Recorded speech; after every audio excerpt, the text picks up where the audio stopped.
Hi అండి, అందరూ బాగున్నారా? ఈరోజు నేను కోడి విరింగ్స్తో నేను ఫ్రై చేస్తున్నానండి. నాటుకోడివి అవి రెక్కలు ఇలాంటి దుమ్ములు లాంటివి కాళ్ళు లాంటివి ఉంటాయి కదండి. అవన్నీ కలిపి నాటుకోడి అయినా చిన్న కోడి అండి, కేజీ కోడి. వెల్లుల్లి తురుము, వెల్లుల్లి ముక్కలు అల్లం తురుముతో చేశానండి, జీడిపప్పు వేసి.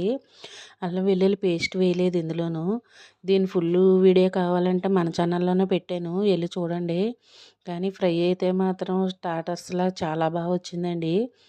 మనం అదే హోటల్కి వెళ్ళి తినాలంటే 1000 రూపాయల దాకా ఉంటుంది. కానీ ఇంట్లో చేసుకుంటే సింపుల్గా మనకి పిల్లలతో నలుగురం తినొచ్చు. చాలా ఈజీగా ఉంటుంది, ఎంజాయ్ చేస్తూ ఉంటారు.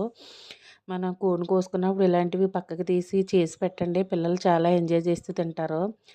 ఇంకా ఎవరైనా మన ఛానల్ సబ్స్క్రైబ్ చేసుకోకపోతే చేసుకోండి ఫ్రెండ్స్. మన ఫుల్ వీడియో మన ఛానల్లో ఉంది, చూడండి.